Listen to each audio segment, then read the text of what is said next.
We see injustice and crisis today. We saw unfairness yesterday. We still see prejudice and fear. But we have fought for change. Year after year. We've always had something to say. Stood up. Spoken out. Raised our voice. Shone a light.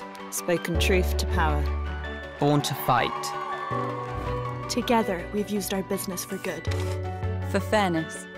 Equality. For kindness. For love. Because we are the dreamers. Believers. The rebels. We are the ones that can make a difference. Standing together. We hear your voice. Standing together. We won't drown you out. We won't tell you that you cannot be. So tomorrow. Like yesterday. And like today. Be seen. Be heard. And let's make real change.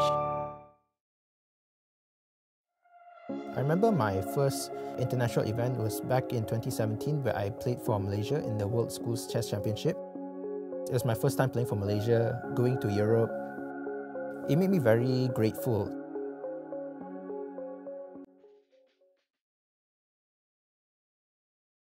I would say my chess playing experience started off when I was about 5 years old. My dad had taught me, and gradually I did participate in many different national, junior, and even some international events. I've also been playing for the Malaysia University team, where our most recent event was in Thailand, where we won overall first place. After completing my diploma in IT at Taylor's College, I immediately furthered my studies here in Taylor's University, and I am now doing a degree majoring in business intelligence, data analytics. Just like chess, data analytics can always have many different variations. In chess also, we try to find the reason our opponent made a certain move or move order, and in this case, I find it very interlinked. So I thought, okay, data analytics seems like the way to go for me. Ever since my time here in Taylor's College, I found the environment to be extremely diverse yet welcoming. The collection of different nationalities and culture here has yet again impressed me. Aside from my responsibility as a student, I'm also currently holding the position of president of the chess club. We have sessions where we are just teaching them generally how to play chess. And even just recently, we hosted a huge event where we had about 182 participants in a huge open tournament. It was organized by my club and as well as the committee and I.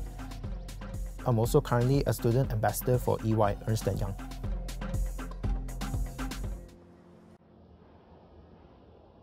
The support system I've had here in Taylor's College, from the lecturers up until the curriculum structure, I find it to be extremely refined, as well as the fact that the lecturers here are extremely experienced and understanding. There's so many flexibility and different possibilities here in Taylor's College. I find it to be a quintessential part of the Taylor Sphere ecosystem, and for that, I am always grateful.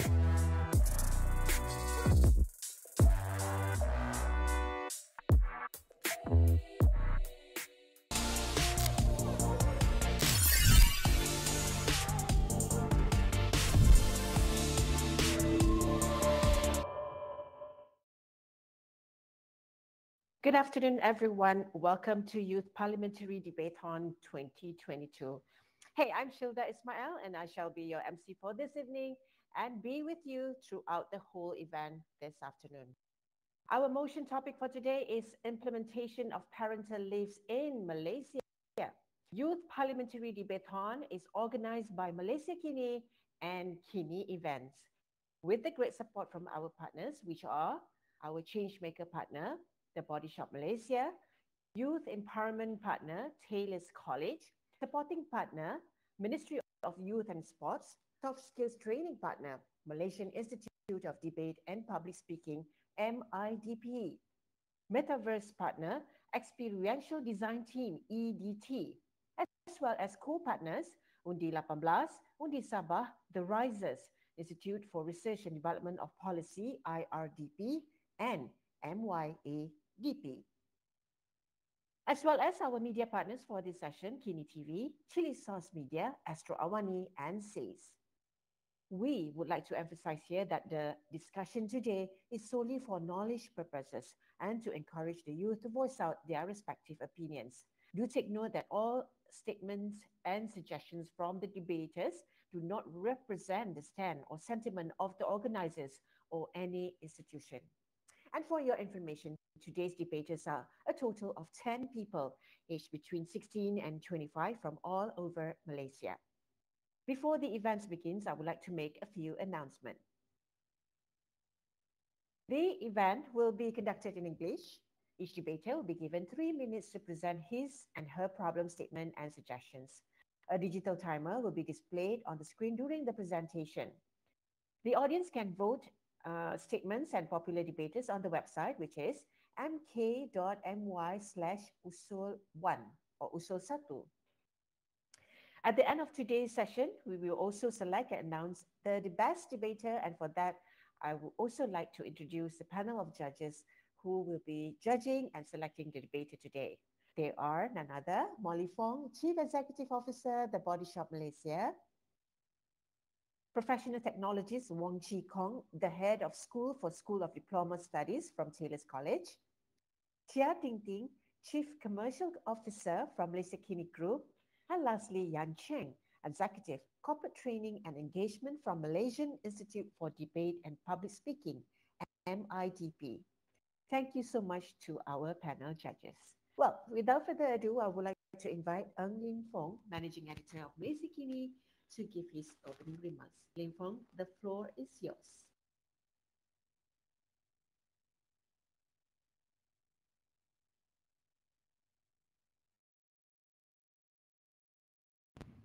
Thank you for participating in our pilot episode of Youth Parliamentary Debathon 2023.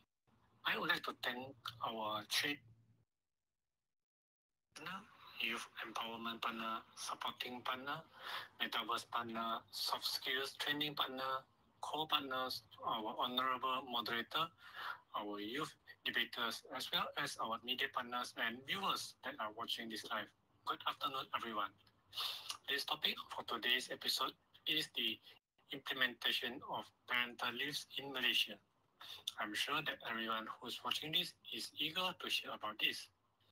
Paid parental leave or family leave is an employee benefit available in almost all countries. The term parental leave may include maternity, paternity, and adoption leave, but in some countries like Germany, Norway, and Sweden, parental leaves also include leaves whereby parents or caretakers are given a number of days in a year to allow them to care for their ill children, or if they are required to be present at the children's school. Starting this year, Malaysia has increased the maternity and paternity leaves, but those leaves are currently applicable only to those with newborns. Therefore, this raises the question whether there should be a need to implement parental leaves in Malaysia, and if parents should be provided equal and extended parental leave for both parents or caretakers to attend to their sick children or any other necessary activities related to their children regardless of age. The purpose of organizing this Youth Parliamentary Debathon is to hear the views of youth on parental leaves, whether it should be implemented or not, and also suggestions on how to ensure children with working parents are properly taken care of. I hope the debaters are ready to take this discussion further, and I wish them all the best. Let's put on a good show. Thank you, and I hope the viewers will stay throughout the debate and have an enjoyable afternoon. That's all from me.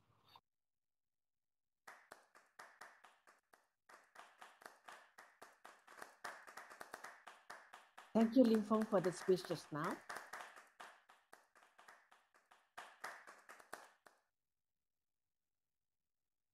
With this, the Youth Parliamentary Debathon 2022 will start now.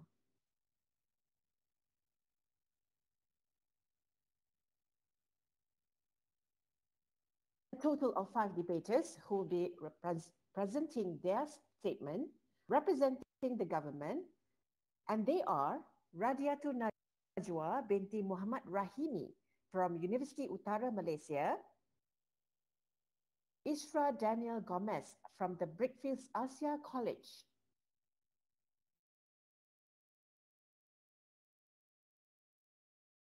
Muhammad Aizat Arif bin Sanizan from Dewan Wakil Siswa Negeri Sembilan. Muhammad Amirul bin Asri from UNITA International University. And our last debater from the government team is Ang Zi Swan from UOW Malaysia KDU. Meanwhile, a total of 5 debaters will be presenting their statements. Representing the opposition, they are Daniel Iskandar bin Nur Azrin from Help University, Ilber Yap Shun Kit from University of Malaya,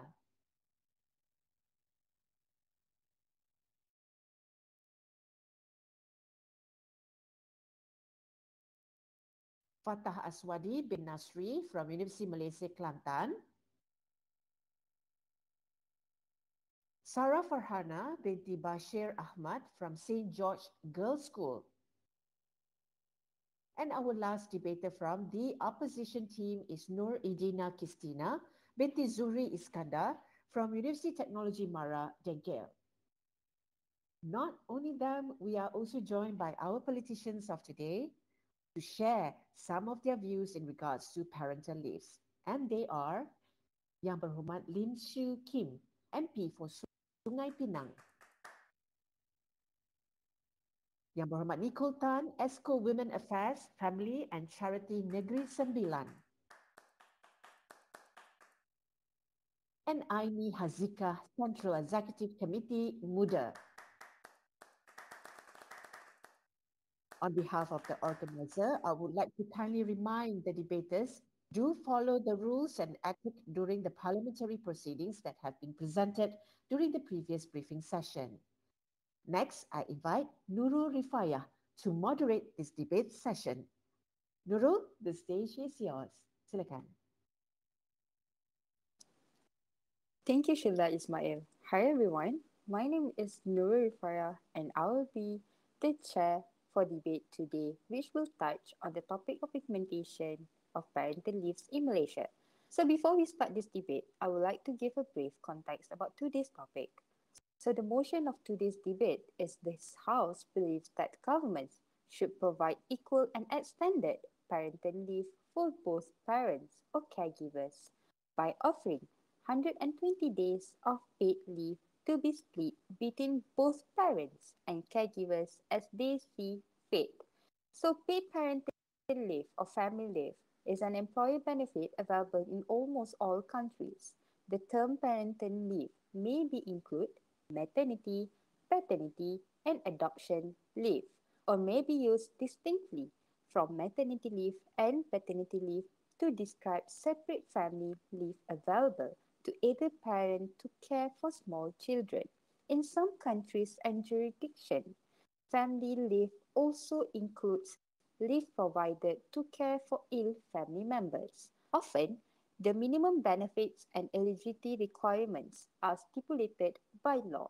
Malaysia has increased the maternity and paternity leaves in 2023, but those leaves are currently applicable only to those with newborns. Therefore, the debate for today is to discuss on whether there should be an extended parental leave for both parents or caregivers to attend to their sick children or any other necessary activities related to their children regardless of age or not. So without further ado, now I would like to invite the first debater from the government team, Radiatul Najwa, to present your statement for 3 minutes. Please welcome. Good afternoon to the respected speaker, cautious timekeeper, honorable judge, members of the opposite team, and members of the floor. Before I put forward my case today, I would like to define today's motion. This House believes that the government should provide equal and extended parental leave for both parents by offering 120 days of paid leave to be split between both parents as they see fit. In short, the motion advocates for the government to mandate an extended and equal period of parental leave, providing both parents or caregiver with the opportunity to take time off work to take care for their child. Today, as the first speaker of the government, I firmly believe in the motion as it could promote gender equality in the workplace. Gender equality remains unfinished business in every country of the world, including Malaysia. According to a survey conducted by the Women's Aid Organization, 56% of Malaysian women have experienced at least one form of gender discrimination in the workplace. When both parents have access to the same amount of paid leave, it sends a message that caregiving is a shared responsibility between both gender. Historically, men have been less likely to take time off work for childcare responsibilities due to societal expectation and workplace culture. By providing equal and extended parental leave, the proposition encourages men to take an active role in parenting and childcare. This increased involvement can help break down gender norms and create a more equitable division of labor within families. Gender equality encourages the full participation of women in the workforce. When barriers to women's employment and advancements are removed, a larger pool of talents become available, leading to increased productivity and economic growth. For instance, Iceland has demonstrated how gender equality can lead to economic prosperity. In 1975, Icelandic women organized a strike known as the Women's Day Off to protest the gender wage gap and inequality in the workplace. This event drew attention to the issue and paved the way for subsequent policy changes. Since then, Iceland has implemented a range of measures to promote gender equality. These include legislation which robust parental leave policies that encourage men to take an active role in childcare. The commitment to gender equality in Iceland then has translated into significant economic benefit. Therefore, as a conclusion, I firmly agree that it is of paramount importance to end gender discrimination and secure equal access to parental leave for both parents or caregiver, as it will serve as an effective deterrent to the gender inequalities and contribute to a better economic performance for Malaysia in the future. Thank you. Now, I will pass back the floor to our Miss Moderator. Thank you, Radiatul. Next, I would like to invite the first debater from the opposition team, Daniel Iskandar, to present your statement in 3 minutes. Please welcome. Thank you, Madam Speaker, and good afternoon to the House. I understand that as the opposition, it looks like I am standing against giving extended parental leave or parental leave as a whole. Well, that is not true. As the opposition, we function as a check and balance and to ensure that the country's and its people's best needs are met. And it is in my professional opinion that this implementation of 120 days equivalent to 4 months of paid maternity leave is not the best course of action. 120 days split however they see fit. So first of all, let's talk about how hard or how difficult it's going to be for employers to watch over or to keep track of which spouse has taken how many days. The coordination is simply going to be a HR nightmare. Let's talk about the fact that 120 days split evenly is a very vague term. So if both parents take leave on the same day, does that count as 1 day or does that count as 2? And what if only one of the two parents are working? And what if that was the father? So does he get all 120 days now? Putting these logistical factors into account is very important before we carry forward with this initiative. However, as the opposition, I am not here to just cancel out the motion and rule it out completely. I am here to offer you a counter solution. The solution I have in mind is 1 to 2 weeks extended leave on top of the maternal leave given to the mother, and the father gets the same extended 1 to 2 weeks on top of their annual leave every year. So how it works is every employee gets an annual leave. So on top of that, they will get an extra 1 to 2 weeks as a parent, and maternal leave remains the same. Why I say 1 to 2 weeks only is because this is the most critical time. And even as a father, extended periods of leave is not necessary to cater to your child in any sort of way, because biologically speaking, the mother is definitely going to be a much more contributive parent in those stages. Can a father breastfeed? No. Does a child recognize the father better than it recognizes his mother? No. So it is not the most feasible or viable option in hand. So, ladies and gentlemen, I urge this House to reconsider its approach. Thank you very much, Madam Speaker. Back to you. Thank you, Daniel Iskandar. Next, I would like to invite the second debater from the government team, Isra Daniel, to present your statement in 3 minutes. The floor is yours. Thank you, Madam Speaker, and thank you to all members of the House today. I'm speaking today as I'm in support of the motion to implement the 120-day paid parental leave that the House in motion. We live in a time right now where we believe in equality, where we do not follow traditional gender norms. Back in the day, a wife's job was to stay at home and take care of the kids, and the father's job was to provide financial aid. But as we see right now, in these times, it is changing. Now we have families where the father stays at home and raises the kids, and the mother works and provides financial aid. You have situations where both parents are working but make time for their kids. So I do not see what is the problem with implementing this motion.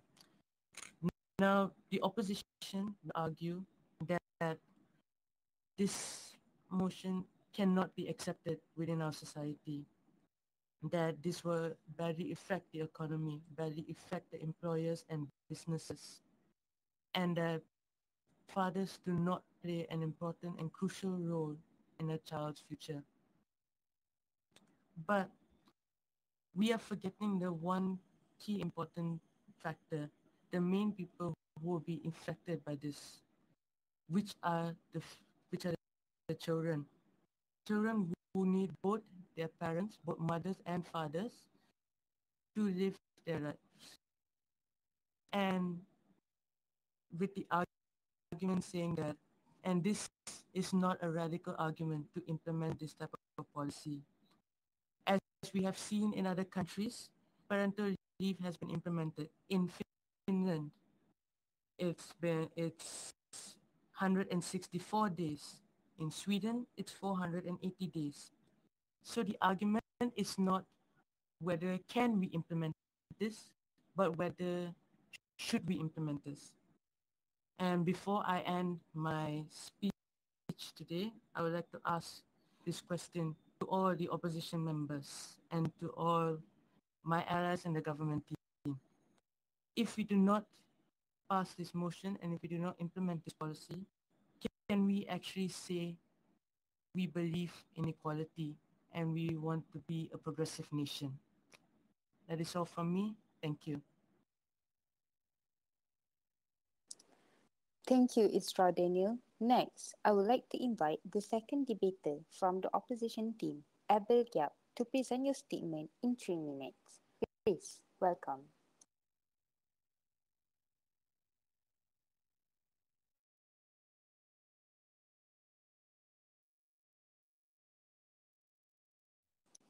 Abel Yap, are you here? Yes, ladies and gentlemen, Assalamualaikum and a very good afternoon. Thank you very much, Mr. Speaker. Today, as the opposition, I stand before you to voice our concerns regarding the proposal to implement equal and extended parental leave, offering 120 days, which equal to 4 months of paid leave to be split between both parents or caregivers as they see fit. While we acknowledge the importance of supporting our working parents, gender equality, but it is crucial to consider the potential drawbacks and unintended consequences of such policy, especially today in a Malaysian context. One of the key concerns we have is the potential impact on workforce participation. The impact of implementing 120 days in Malaysia, particularly in the context of being a middle-income country, and the importance of small and medium-sized enterprise (SMEs) is a significant concern. SMEs make up of 98.5% of all businesses in Malaysia, contributing 36.6% of the GDP. They form the backbone of industrial development, making their survival or the more important. Here are some of the potential impacts. First of all, financial burdens on SMEs often operate with limited resource and have smaller profit margin compared to larger corporations. Implementing extended parental leave for an extended period, this could strain their budgets and potentially lead to reduced hiring, decreased competitiveness, or increased operational costs, which could further heighten their growth and development. Another is disruption in workforce productivity. Extended parental leave could lead to disruption in workforce productivity, particularly in sectors that heavily rely on specific skills sets or require continuous operation. The absence of employees for an extended period could impact productivity levels, potentially leading to delays in projects, decreased efficiency, and increased costs for SMEs. This could hinder their ability to compete in the market and fulfill customer demands. In the like, moreover, the implementation of extended parental leave has the potential to discourage marriage and family formation in our society. Concerns about disruption and financial strain during extended absence may lead individuals to persist having children as a hindrance to career progression and financial stability. This perception could contribute to a decline in the marriage rate and a declining birth rate, which poses a long-term challenges for our country, demographic composition, and future workforce. Potential bias in hiring practices will also be implemented by all of the employers, especially SMEs, which are very crucial in Malaysia. This could perpetuate gender inequality in the workforce and limit the opportunity for individuals, not only mother in the affected age group and also fathers. We also need to consider the impact on workforce competitiveness. If both parents are entitled to an extended period of leave, employers may perceive employees who are likely to utilize these benefits as less committed or dedicated to their careers. This perception could result in biased hiring practices, disadvantaging individuals of childbearing age, particularly. Ultimately, this could undermine the competitiveness of our workforce by limiting opportunities for talented individuals. That's all from me. Thank you very much. Thank you, Abel Yap.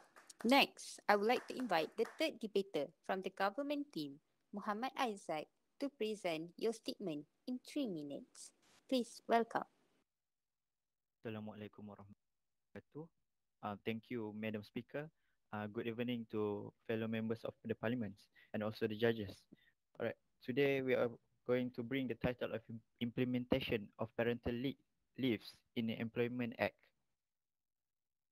I will emphasize the issue lack of parental leaves will cause the collapse of family institution.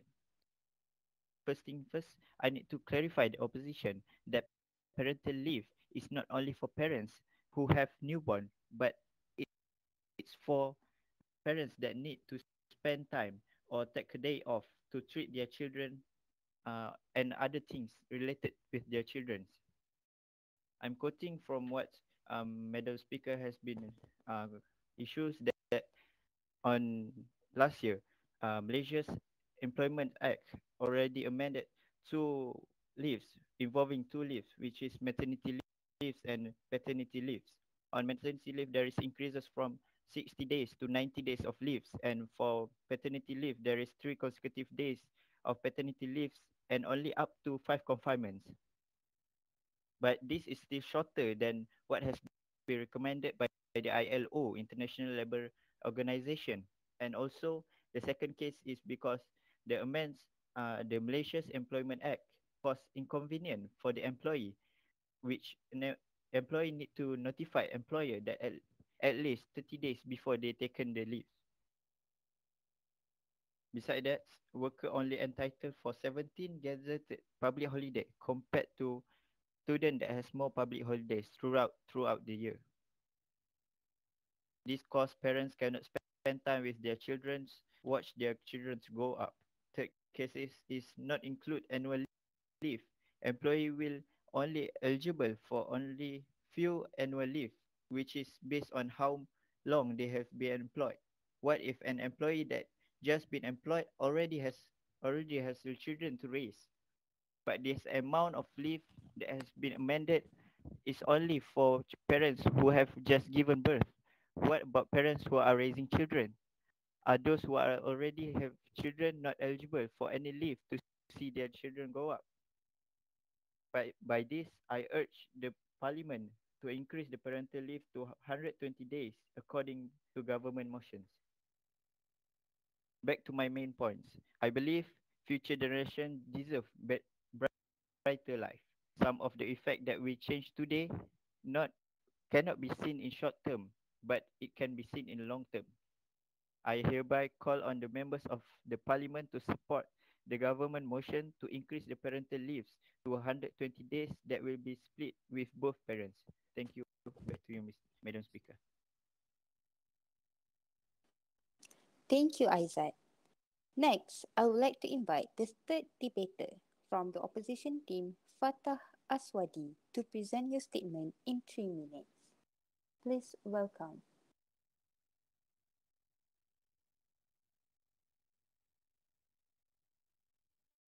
Fatah Aswadi.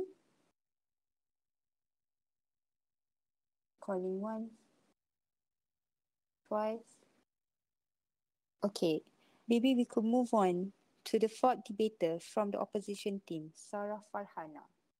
You have 3 minutes to present. Assalamualaikum and good evening to everyone. The topic that is brought to debate today, it will be about the implementation of parental leaves in employment. I believe the current implementation is sufficient, and even if it isn't, I believe we can introduce a better mechanism to ensure the workforce in a certain company always remains steady at all times. Maternity leaves have recently be increased from 98 days from 60 days. What more, when working hours per week has been reduced to 45 hours from 48 hours. 7-day paternal leaves are also sufficient here for a man to take a break and look after the well-being of his wife and child, because the man's role doesn't really dominate after the mother goes through childbirth. And why is this still not enough? I believe that according to the new research, it was proven that expanding maternal leaves can also do more harm than good. It is inevitable that leaves must be provided, but I'm strongly sure that there are ways we can overcome this and tackle this issue, because this will be unfair to non-parents employees as well and will decrease the productivity of a parent at work. Imagine not being able to go to work for 6 months and suddenly you need to restart everything again. That is still pressure too. And I believe that the current Parental Leaves in Employment Act is well versed, and to improvise this is to make sure the parents have flexibility at all times, which is to ensure work from home. If the concern here is parents are unable to bond with their children, then I believe work from home is a good solution here. It is an appropriate mechanism, and it can be a choice for most parents if they still need time to adjust to their new life as a parent. Work from home provides all the flexibility the parents need. With this, even hybrid working method can be introduced, such as 3 working days physically and 2 working days from home, vice versa. This ensures that parents can maintain their work-life balance at home and also indirectly proves that they are able to execute their job without neglecting work responsibilities as well, as what the government side is concerned of. In the current act, not to forget to mention that it is with overpopulation issue that is closely related to the environmental issue. Parents will also consider few times before considering to have a child. And work is also a lifetime commitment, and employees should not be spoon-fed. Extremely long parental leaves can be detrimental to current employment, as it will decrease work quality and decrease women's participation in work in the long run. Evidence from Harvard research has shown that women who take extremely long time off can expect to pay a price for their commitment to motherhood when they return to work. Evidence from a variety of countries also reveals that mothers are less likely to be promoted or move into management. This is because the society's perception that a woman is unable to commit and need a long time. In the long run, I believe that extended parental leaves are definitely not a solution to overcome and tackle this issue. That is all from me. Thank you. Thank you, Sarah. Next, I would like to invite the fourth debater from the government team, Muhammad Amirul, to present your statement in 3 minutes. Please welcome. Thank you, Madam Speaker. Good evening, Member of the Parliament, judges, politicians, and ladies and gentlemen. Today, as a representative of the government, I stand before you to strongly advocate for the implementation of a policy that offers 120 days of paid parental leave split as a parent chose. This policy is crucial for promoting family well-being, empowering equal caregiving, and advancing a more inclusive society. Let me illustrate the importance of this policy with a compelling example supported by facts and research. A study conducted by the American Psychological Association found that children who have both parents actively involved in their upbringing experience better academic performance, higher self-esteem, and improved social skills. By providing extended parental leave, we enable both parents to actively participate in their child's early years, fostering a nurturing environment that positively impacts the child development. Furthermore, a research conducted by the World Economic Forum highlights the significant gender disparity in caregiving responsibilities. Women often bear the burden of balancing work and life, work and family, leading to limited career opportunities and perpetuating gender inequality.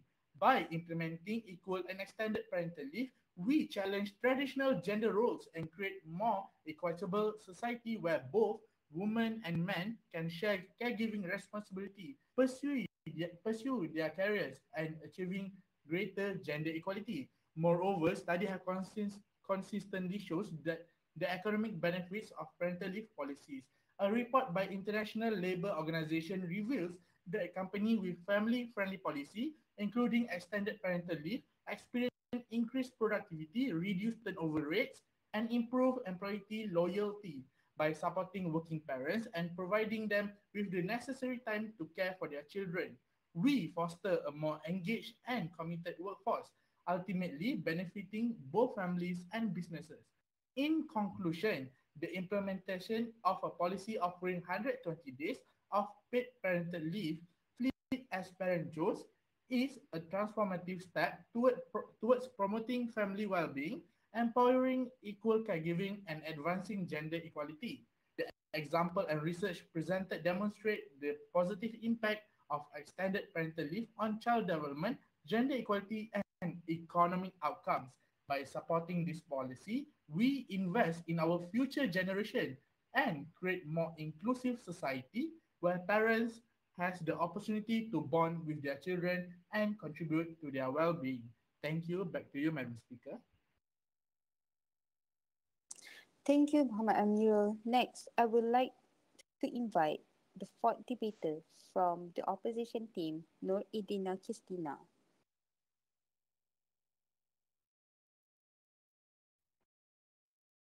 Thank you, Ms. Moderator. Assalamualaikum and good evening to honorable judges, esteemed audience, and my member of parliament. I shall repeat my motion regarding implementation of parental leave is validating equity and fairness. 120 days should be divided to 80 to 40 to maternity and paternity leave instead of giving option to parents to choose. This gives the mothers to have adequate time to recover from labor and for father to care for the wife and the family at the same time. In this case, I firmly believe that the implementation of parental leave needs to be adjusted to ensure equity and fairness. Allocating 80 days to maternity leave and 40 days to paternity leave will provide mothers adequate time to recover from labor while enabling fathers to actively participate in caring for their wife and family. Let us consider the underlying principle of equity and fairness. Equity is defined as the state, quality, or ideal of being just, impartial, and fair. The concept of equity is synonymous with fairness and justice. It is helpful to think of equity as not simply a desired state of fair or lofty value. Currently, parents are given the option to choose how they divide their parental leave. While this may seem flexible, it often perpetuates gender disparities and reinforce traditional gender roles. By allocating a larger portion of the leave to maternity, we acknowledge the unique physical and emotional challenges that mothers face during childbirth and the immediate postpartum period. It allows them sufficient time to recuperate and recover bond with their newborns and establish breastfeeding, if they choose to do so. Moreover, it addresses the historical inequities faced by women in the workplace due to childbearing responsibility. Furthermore, granting fathers a significant portion of the leave ensures that they can actively participate in equality within the family and facilitate the creation of stronger father-child bonds. It also recognizes the importance of shared parenting responsibility and the positive impact it can have on the family dynamics.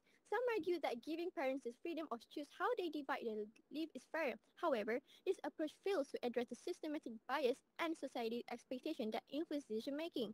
By imposing a balanced division of leave today, we are taking proactive steps towards breaking down gender stereotypes and creating a more equitable society. To sum up my point, dividing the parental leave to 80-40 for maternity and paternity respectively not only provides mother and with adequate recovery time, but also encourages father to be actively involved in caregiving. I believe this House should reconsider our motion against the government. By doing so, we promote fairness, gender equity, and the well-being of both parents and children. Thank you, and I should pass back the floor to Ms. Moderator. Thank you, Erdina.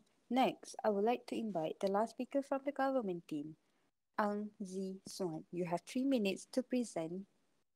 Please welcome. Okay, thank you, Speaker. Honorable MPs, I rise today to address a crucial issue that demands our attention, the implementation of Equal Parental Leave in the Employment Act. It is imperative that we take a progressive step forward by granting both fathers and mothers a minimum of 12 weeks of paid leave. Let us explore the significance of this change. Research has consistently shows that involved fathers contribute significantly to child development, family well-being, and gender equality. One of the research is a fresh look at paternity leave, why the benefit extend beyond the personal by McKinsey & Co. It summarized the importance of paternity leave for father by providing reasons. Yet, our existing parental leave policy primarily focus on mother, perpetuating traditional gender roles and denying fathers the opportunity to actively participate in their child leave during the early stages. By implementing equal parental leave, we can foster a more inclusive society that embraces caregiving responsibility. This progressive step empowers fathers to bond with their children, promotes gender equality within households, and pave the way for a more balanced and equitable workplace. It is an opportunity to redefine societal norms and challenge existing stereotypes. Some might argue that implementing equal parental leave would impose financial burdens on businesses. However, studies have shown that the long-term advantages outweigh the initial costs. Forward-thinking companies that prioritize work-life balance and gender equality experience improved employee satisfaction, enhanced productivity, and reduced turnover rates. By supporting working parents, we create an environment that values the well-being of family and enhance overall organizational success. To bring about this change, I urge my fellow MPs to consider amendments to the Employment Act of Malaysia. These amendments should incorporate provisions mandating a minimum of 12 weeks of paid parental leave for both father and mothers. Additionally, we must ensure job security and protect individuals against discrimination when exercising their parental leave right. In conclusion, the implementation of equal parental leave is not an act of fairness. It is a step forward building a more inclusive and progressive society. By embracing this change, we demonstrate our commitment to gender equality, family well-being, and the future of our nation. Let us unite and advocate for this necessary amendment to the Employment Act, shaping a brighter future for all Malaysians. Thank you. Thank you, Ang. Alright, so due to Fatah's inability from the opposition team, I think with the power I have as the speaker for today, we will move forward with the politicians. So, next, I would like to invite our politicians for today, starting with YB Lim Siew Kim, to present your statement in 3 minutes. Please welcome YB Lim. Thank you, moderator. Hi, everyone, especially our youth debaters that have debated so well today. I'm quite surprised that the young people of today are very opinionated about parental leaves, especially when they are not parents themselves. Today, I stand before you to discuss a pressing issue that demands our attention: the need for equal and extended parental leave for both parents and caregivers in Malaysia. Parental leave is a critical policy that not only benefits families, but also contributes to the overall well-being of our society. By providing equal and extended parental leave, the government can foster gender equality, support child development, and promote a healthy work-life balance. First and foremost, equal and extended parental leave is a fundamental step towards achieving gender equality. Traditional gender roles have long perpetuated the idea that women should be the primary caregivers, while men focus solely on their careers. This imbalance limits women's opportunities for career advancement and reinforces stereotypes. By granting equal parental leave, we empower both parents to actively participate in caregiving responsibilities. It challenges societal norms and promotes a more equitable division of household and childcare duties, ultimately fostering gender equality. Moreover, extending parental leave ensures optimal child development. Numerous studies have shown that children benefit greatly from parental involvement in their early years. Bonding with parents and caregivers during this critical period sets the foundation for a child's physical, emotional, and cognitive well-being. By granting extended leave, parents have the opportunity to spend more quality life with their children, which directly contributes to their development and nurtures stronger parent-child relationships. Furthermore, equal and extended parental leave promotes a healthier work-life balance. Balancing work commitments with family responsibilities is an ongoing challenge for many parents and caregivers. By offering extended leave, we acknowledge the importance of family time and recognize that individuals need adequate time to adjust to their new roles. This leads to a happier and more productive workforce, reducing stress and burnout. Moreover, it encourages employers to adopt family-friendly policies, such as flexible working hours or remote work options, ultimately creating a supportive and inclusive work environment. Critics argue that providing equal and extended parental leave could impose financial burdens on businesses and the economy. However, the long-term benefits far outweigh the initial costs. Studies have shown that countries with general parental leave policies experience higher female labor force participation rates, increased gender equality, and improved child well-being indicators. By investing in parental leave, we are investing in a brighter future for our families, our economy, and our nation as a whole. In conclusion, equal and extended parental leave is not just a matter of fairness, but also a crucial step towards building a more equal and progressive society.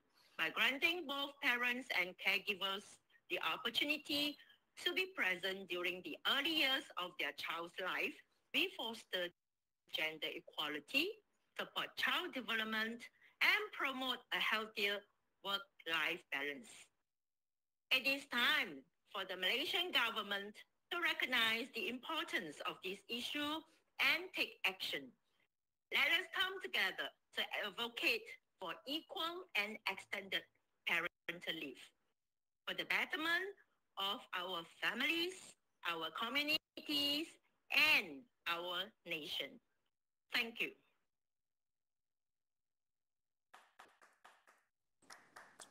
Thank you, YB Lim. It is true, it is both man and woman issues, and both of them should be take responsible for their children.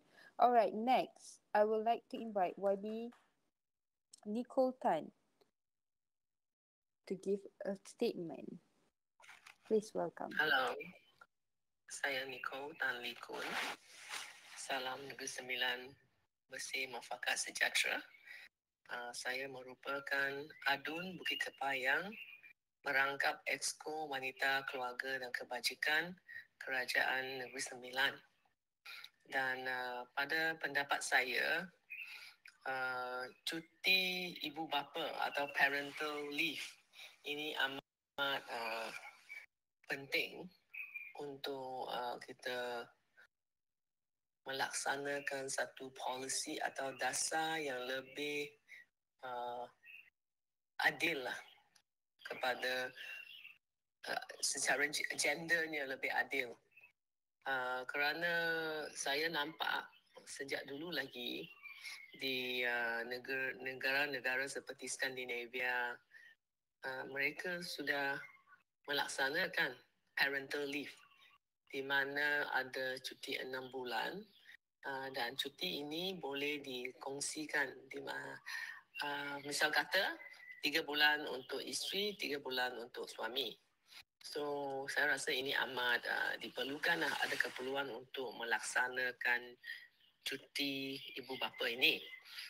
Cuma berkenaan dengan cadangan terbaru untuk membenarkan ibu bapa mengambil cuti untuk jaga anak yang sakit, saya rasa itu perlu dikaji semula, melihat impaknya terhadap ekonomi sesuatu negara, dan juga kita harus adakan lebih banyak libat urus lah, dengan pemegang taruh dalam industri yang berkenaan dan juga melihat pandangan dan cadangan daripada orang ramai lah sebelum ia dilaksanakan. Kerana pada pendapat saya, kita adakan satu buffet, undang-undang buffet kepada untuk wanita.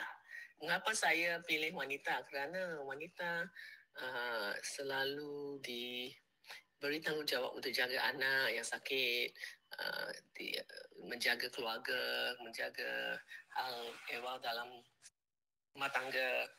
Maka ada keperluan untuk kita laksanakan satu buffet of laws, satu bukan saja satu undang-undang, tapi kita perlu beberapa undang-undang untuk yang lebih memihak kepada wanita lah.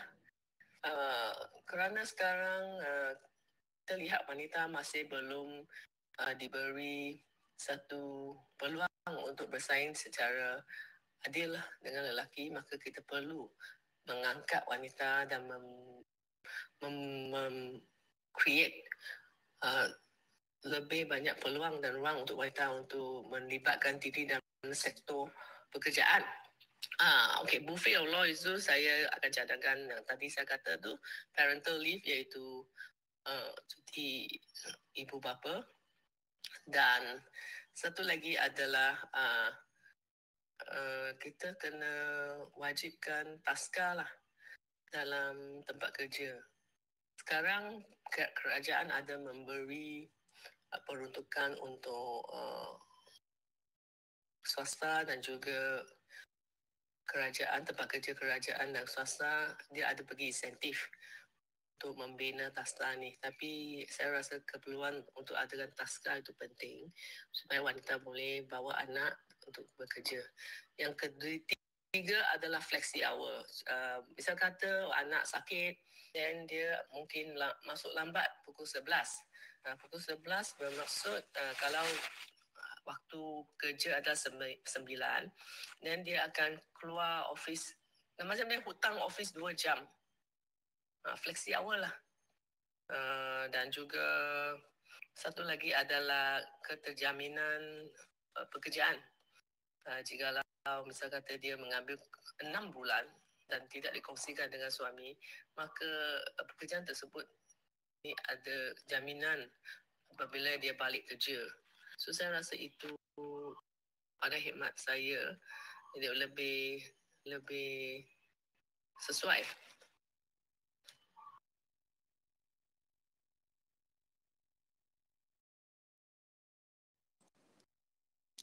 Thank you, YB Nicole. Terima kasih saya ucapkan.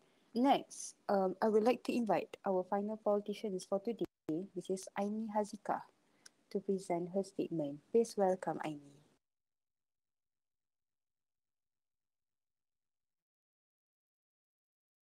Hi everyone, my name is Aini Hazika. I will be sharing with you and talk to you about parental leaves. So many of us think that parental leaves equals to maternity and paternity leaves. Unfortunately, albeit hearing a lot about maternity and paternity leaves, these are two different leaves different from parental leaves.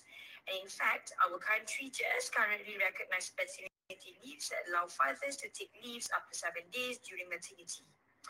Well, of course, we have often heard about shared responsibilities between husband and wife on caring and raising their children, organizing the household together, in which we know that these are the responsibilities of both parents, both father and mother, and both husband and wife.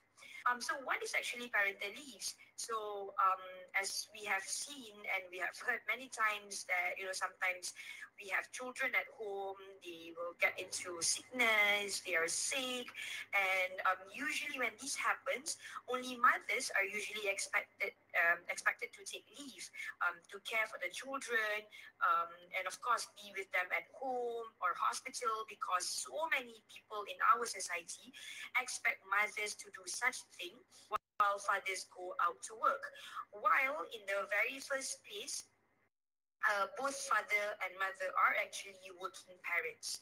So such responsibilities are very weird, at least to me, because, this caring responsibility or taking care of your children are supposedly be taken care by both husband and wife, not one parent be expected to do more than the other.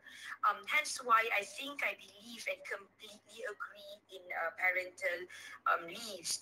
So parental leaves are pretty much very different from how we see paternity and maternity. Usually when kids get sick, they have activities in school, for example, where they needed either one parent or both parents to attend to them. Companies should allow, or government should have such law that allow parental leaves for such parents. All right. So how do we make parental leaves work? Because so many people out there ask, like, we already have paternity and maternity leave. Why do we need such parental leaves? Because paternity and maternity are specifically for or during the newborn phase, or like the delivery of newborn.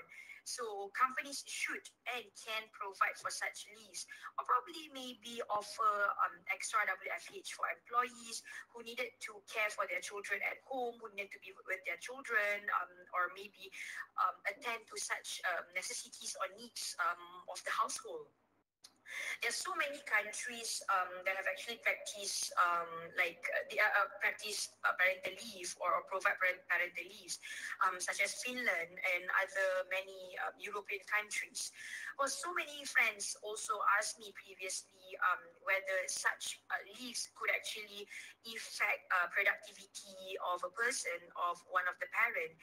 Well, to be very honest, productivity will only depend on individual. You can be productive even if you're not at work, or even if you're not in the office, but you can also be the most unproductive person even if you're in the office. So I think when everything else is sorted at home, a lot of like these parents can increase their productivity because they have less things to worry. And like, if you force a parent to go to work or be in the office while not being able to care for their sick children, that will eventually make things worse for them. So I believe there are no issue about productivity for both women and men who needed parental leaves, especially to care for their household. And I think apart from that, the most important thing is the shared responsibilities that I've mentioned earlier, on whether these kind of like responsibilities must be held together by both parents, whereby no one parent can just be expected to do one thing or one singular thing for the kids. Hence, if let's say they are all these kid stuff, all these household things are well taken care of, parents would be able to work better, and children are happier in a way. So I think I totally support and completely agree if, let's say, the government could actually introduce parental leaves in Malaysia. Thank you. Thank you very much.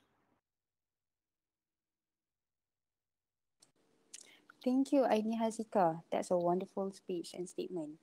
Now, without further ado, I'm opening the floor for Q&A session between the debaters. So, you only have 1 minute to ask a question towards your opponent, and the opponent has only 1 minute to answer the question that was directed to you. So, if you want to ask question, you can stand up, you can wave, and I will call out your respective name.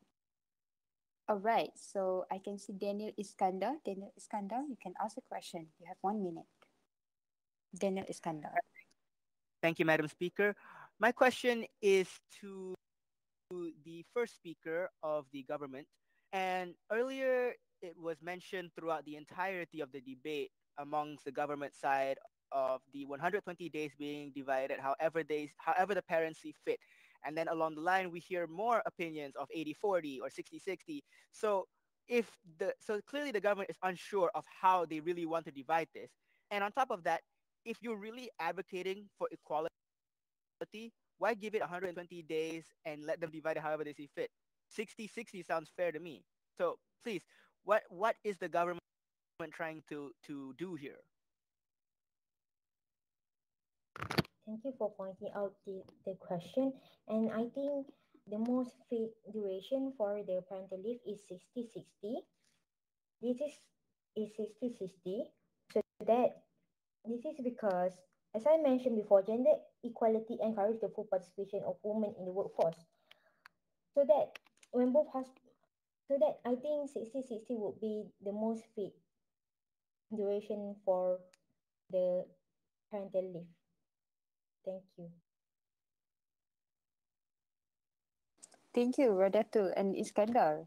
Wow, semakin panas. Alright, next. Anyone wanted to ask a question? Maybe Abil, yep. Yep, Abil, yep. Yes, thank you, Madam Speaker. I would like to ask this question to government Miss Number One. During these 120 days of extended parental leave, how would government help the um, the workers that are financial strained on daily wage? Okay, thank you for asking that question. But I disagree with that since wait, um, our motion say that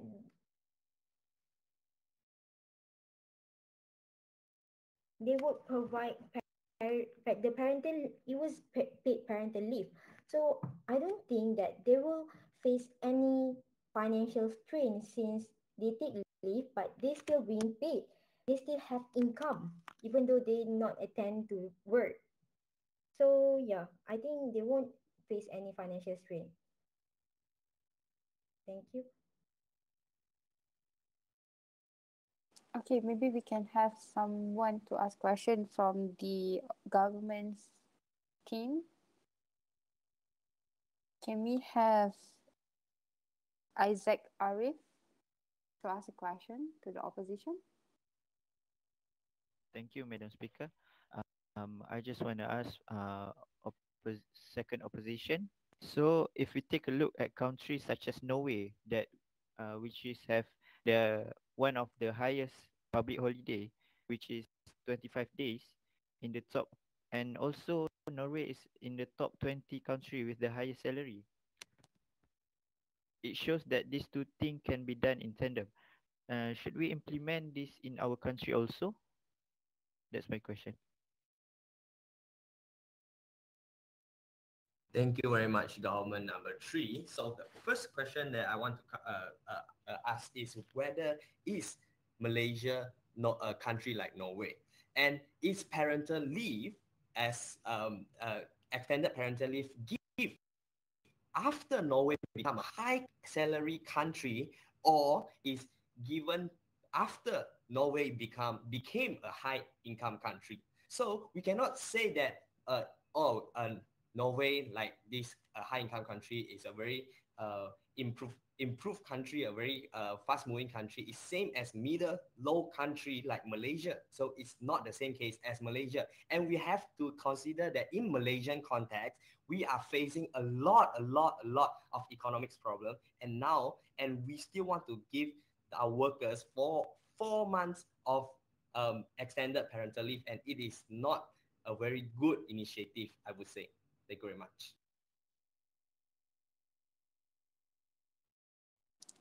Thank you. Next, can we have maybe Nur Idina from the opposition, or Sarah Farhana?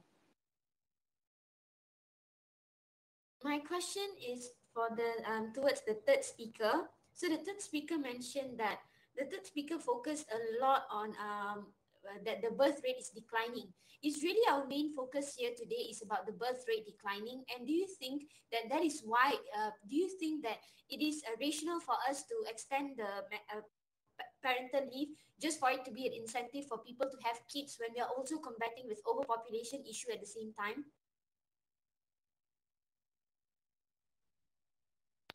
Thank you, opponent, speaker. So, for answering that question, I strongly believe Malaysia. If we take a look at Malaysia birth rate on third quarter 2022, there is decreasing to 3%. So I strongly believe this is because of parents not interested in having children, because they have shorter leaves to raising their children.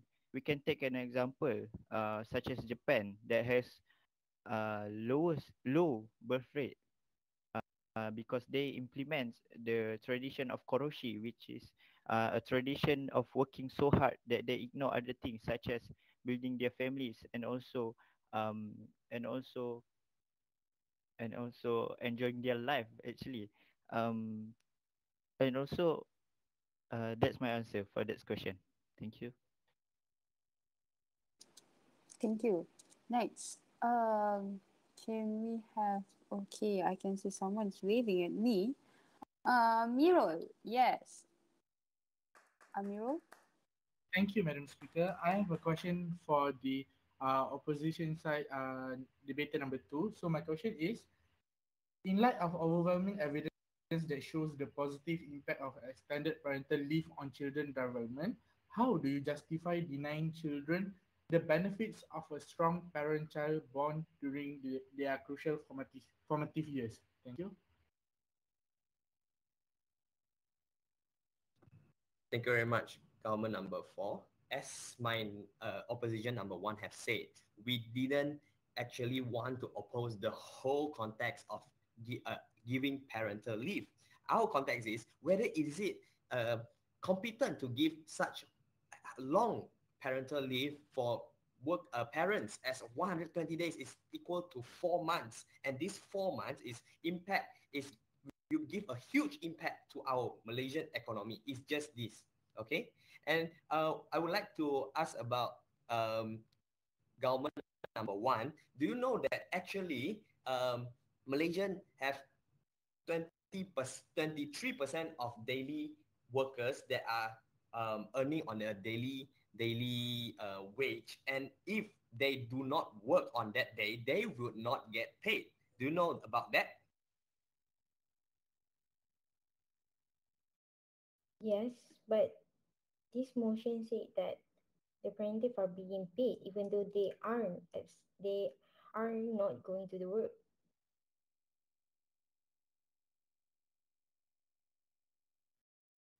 Thank you, Radiatul. Yeah, it's very straightforward answers. All right, next, can we have someone from the opposition to ask a question? Yep, Daniel Iskandar. Can see you waving. Go ahead. All right, thank you, Madam Speaker. I would like to ask the speaker from the government, Amirul.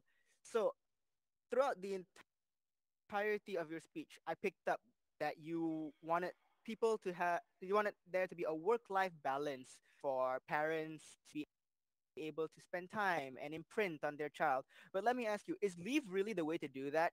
Is how often does a parent take a leave just to spend time with their kid? No, they don't take no, they do that on their free time, off of their work hours, on the weekends. They could do that then. They take leave for their kids to settle special or critical issues, such as maybe their kid gets sick, maybe there's a school registration that's on a weekday.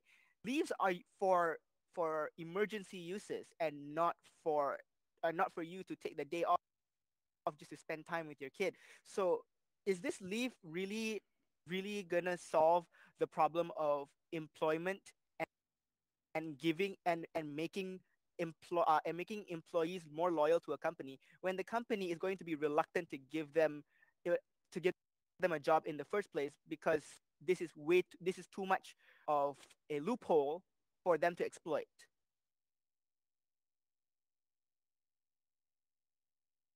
I'm sorry, Danny, can you summarize your question? I don't get it.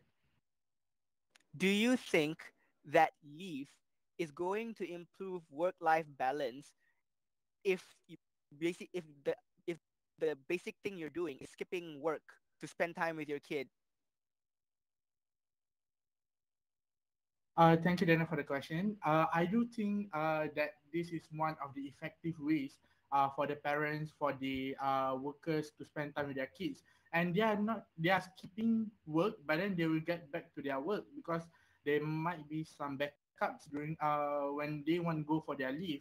So they have already noticed their bosses, their managers. So I don't think this will be a big problem actually because they will spend their time with the children for the 120 days, and also they settle every single thing that they need to settle, and also they will help their wife in terms of the house chores.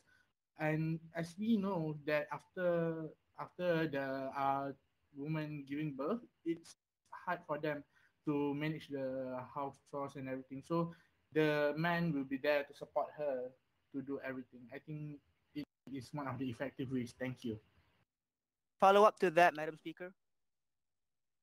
Yep, go ahead. Okay, thank you. First of all, the existing 3 months of maternal leave is strictly for the mother to recover. We agree? Great. So yes, the father can step in to fill in the gaps of the housework, the responsibility of the housework. But do you really need a whole day for that? Do you really need to take a full leave just to clean your house? This does not sound like a viable solution. And on top of that, at the end of the day, you say that these parents get back to work after they skip work just to spend time with their kids. How are they going to get back to work in the first place if they no longer have a job?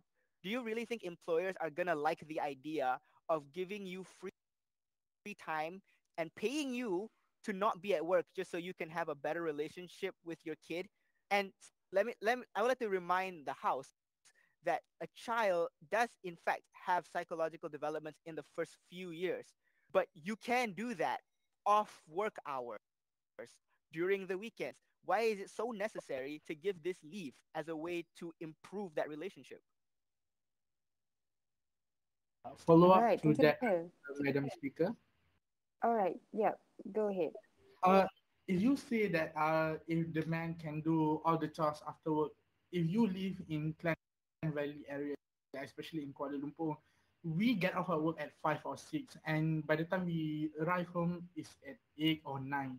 And do you think there's a time gap is enough for the father or anybody to do the house chores, and they need to get back to work at 6 o'clock in the morning? They need to start preparing themselves at 6 o'clock in the morning the next day. And I do believe that this parental leave should be granted because I don't think weekdays weekdays will be enough because first of all they are very tired with the jams and everything, and I think we need to revise back actually. So explain how the wife does it. You're going against your own gender equality argument by saying that a man can't do it, but a girl can. All right. Sorry, what do you mean?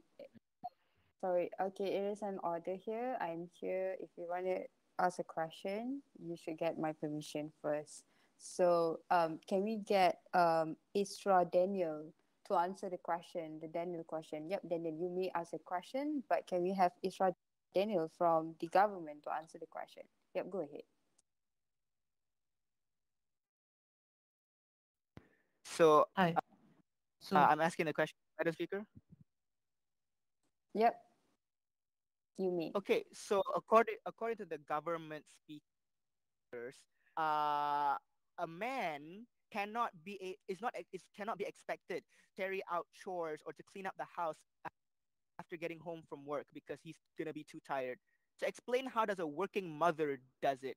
Explain how the single mothers that work do it. So is the government going against their own stance of equality by saying a man is less capable than a woman when it comes to being able to take care of the house and a career simultaneously? I would disagree. We are not taking stance against equality. Rather, we are seeing that there is something that we have to change. And if it means that parents need to take time off from their work to take care of your boy and their children, we do not see the harm in that because we see it as at the end of the day, both the mother and the father have a responsibility to play in the development of a child and for the lives of the children. And with the permission of the one speaker, I would like to ask a question to Yep. the first opposition member. Yep, you may. I would like to ask thank you. I would like to ask what are your roles? What do you view the father figures of families? Because as we see right now in societies, the normal gender norms have been abolished, yet somehow the opposition are still carrying on these values. Thank you. Well, thank you for your question. First of all, we're not supporting we're not saying that traditional gender roles are being upheld. What we are saying is that even this parental leave, 120 days, you are giving this straight after the child is born. So you want to tell me that the 120 days is going to improve the relationship between a father and his child on the first year of the child being born? You really think, first of all, do you really think that 120 days in the first year alone is enough? Second of all, I am saying that the when it comes to this leave, it is for them to settle important matters. The work-life balance, the responsibilities of a father are very limited to a newborn child. He cannot do much other than support because biologically speaking, the child is going to be more biologically dependent on the mother than the father. Like I'm going to bring you back to this question. Can a father breastfeed? No. Does a baby recognize the father's heartbeat better than the mother? No. So when it comes to the child's immediate needs upon being born, the father literally cannot do much other than give support and financial aid. Because other than that, the father really can't do much. So giving them 120 days is basically just giving the father a lot of free time to do nothing. When everything that you said, when it comes to the chores, taking care of the wife, everything can be done off work hours. Thank you, madam. All right. Thank you, Daniel Iskandar. Yep. Maybe we can have someone from the government. Isaac Arif, are you there? Or maybe MZ?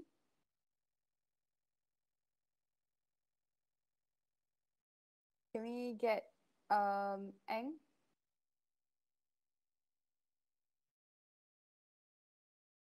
All right. Maybe we can have Isaac Arif All right.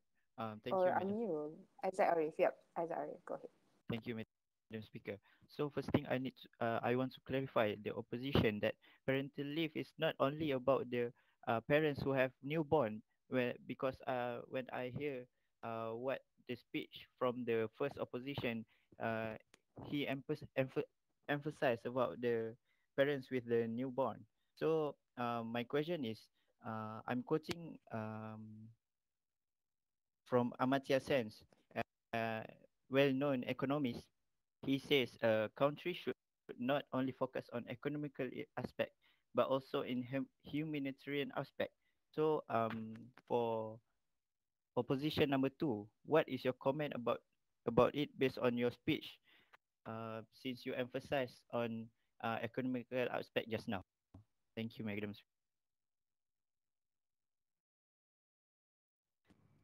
Thank you very much, government speaker. So, um, okay, yes, we do not have to emphasize everything on economics growth, economics aspect of our country. But today we are debating on whether this 120 days equal to 4 months of work is suitable for today, okay, in our nation.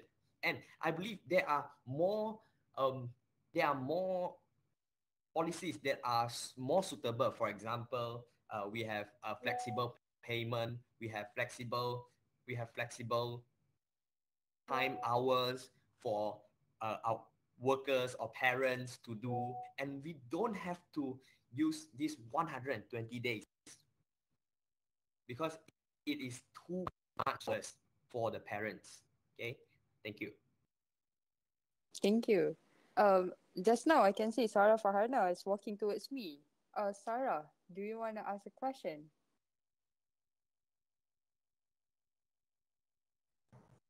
You do, you may. Yeah, I want Yes. to ask a question. So can I ask now? Okay. My question here Yes, is you that may. if we were to constantly give leaves, if we were to constantly give allow parents to take leaves reasons as children, wouldn't that be unfair for other people without children and employees as well? So they can constantly take advantages of I have to look after my kids and they're not being able to give full commitment, but then they're still getting paid for the job. So like how is it rational here to really give a lot of leaves and options to parents like this? I feel like parents have to be able to balance these both. So can the fourth speaker from government answer me for this? Thank you for your question. So basically, you just asked that how can is it fair or not for the other workers who don't have children? And I do think that it is a different perspective of view from everyone. And those who don't have children, they are still single and they don't have any. I'm not saying they don't have any responsibilities, but those who are married and have children, they have the responsibility as a parents to take care of their children, so that they need to look after their children. It is a must to look after your children, as we know that because I think the government should implement stricter policies in the future if this motion will pass today. Thank you.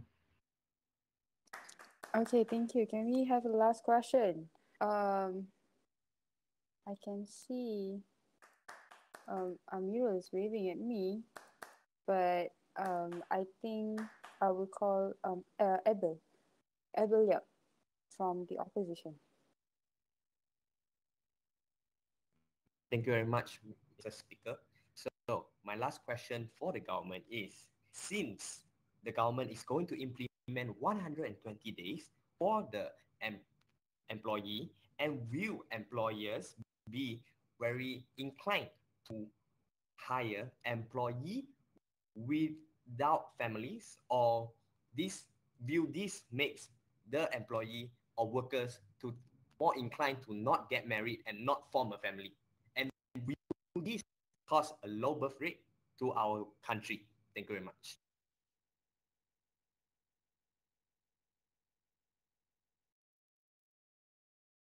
Yep, can we have Last one. Maybe Radiatul to answer the question before we close the floor.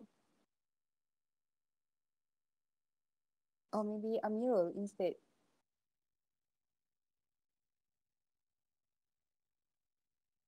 Okay, maybe Isaac. Second speaker, can you summarize your question?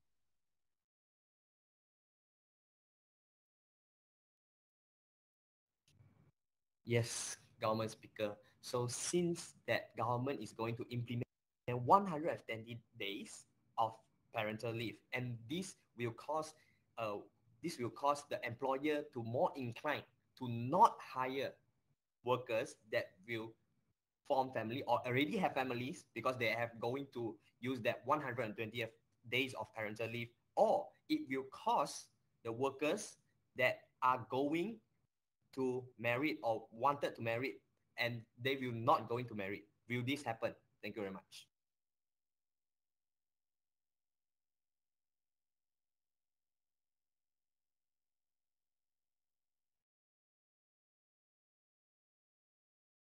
Can we have Amirul to answer the question or anyone? Yep, go ahead. Thank you for the question. Isaac, are you going to answer? All right, Isaac, go on.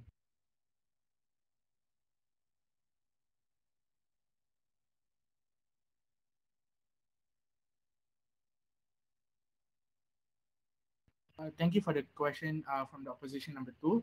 All right, so you mentioned that when the policies has been implemented, the number, the employer might not recruit those who have families or just start their families because they have children.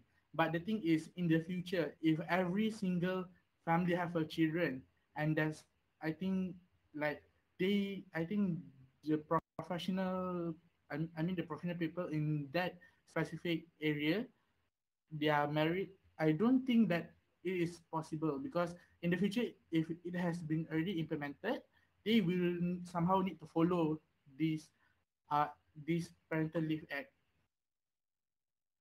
And I do think that the employer, I don't think that's possible actually. Thank you. All right. I think that's it for our Q&A May I session. follow up? Unfortunately, I'm so sorry because our Q&A session has ended. We are running out of time. So obviously, I would like to say thank you to all debaters and audiences for answering and asking the questions. It is an honor to be here and seeing each and every one of you stand up when asking the question. So I hope that every single debaters and the audiences sila duduk dan jangan lari, and I'm passing back the floor to the MC. Thank you so much guys for having me.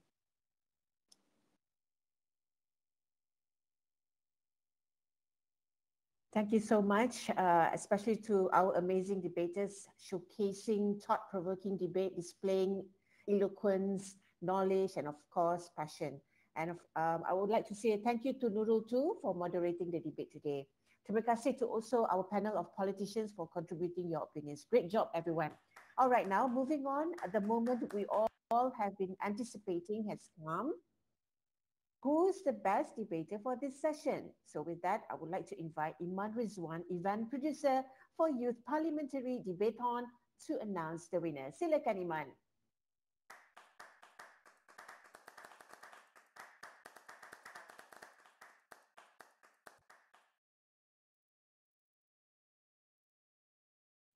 Thank you so much to our MC for today's show, that is Ismail. I hope that I am audible in the metaverse. I'm honestly so surprised with our debaters' performance today. You all blew my mind. The conversation that we had, it was really heated. And I am just going to proceed without wasting any time. On behalf of the organizers, I would like to take this opportunity to thank all of our partners for supporting our Youth Parliamentary Debathon event. And congratulations to all the debaters today. You all really did a great job today. And of course, thank you to all the politicians that took their time and tried to be with us today. We truly appreciate their involvement in this system.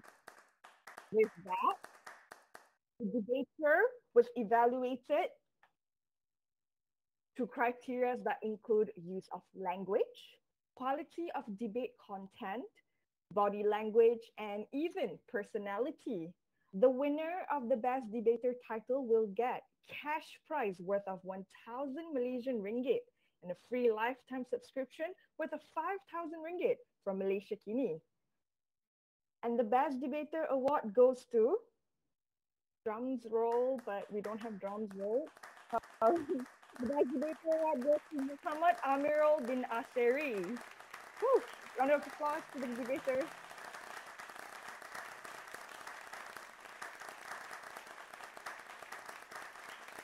And congratulations, Mama Amirul. Thank you so much. Thank you so much. I would like to thank everybody in the government and opposition team for today's debate. And thank you so much for everybody who's supporting me from your phone. There's a lot of my university friends actually. All right, thank you so much, Amirul, and congratulations. Thank you to all debaters, politicians, and all our partners again.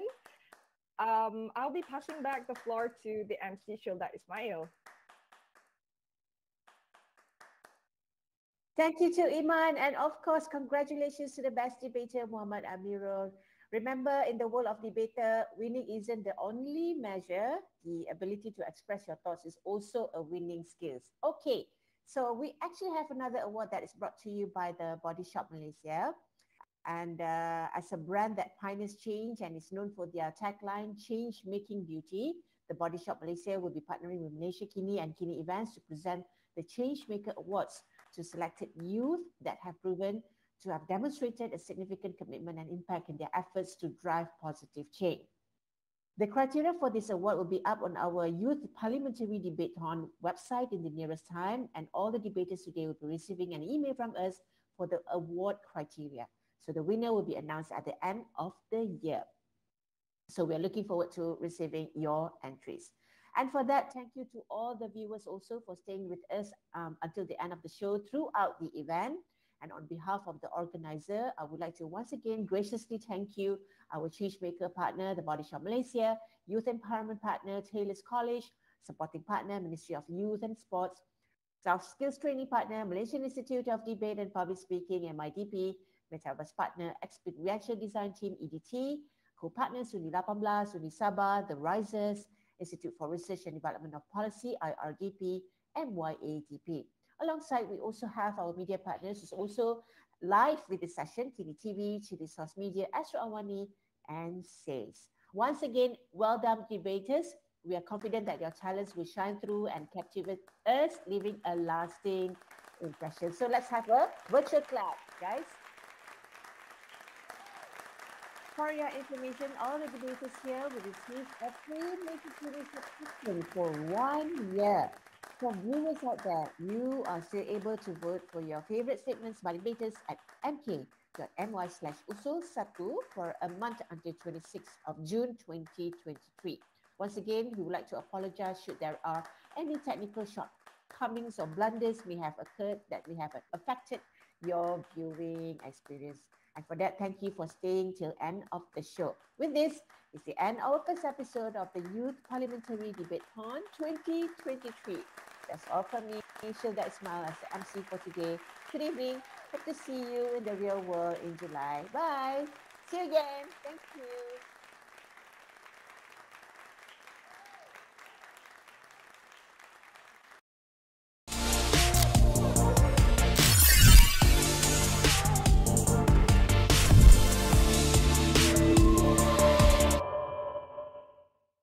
We see injustice and crisis today.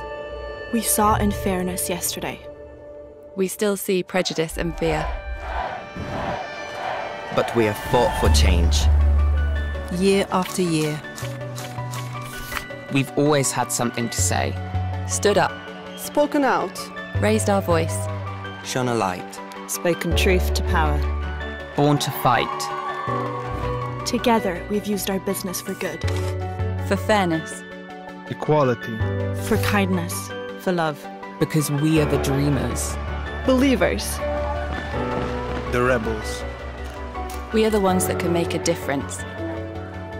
Standing together. We hear your voice. Standing together. We won't drown you out. We won't tell you that you cannot be. So tomorrow. Like yesterday. And like today. Be seen. Be heard. And let's make real change.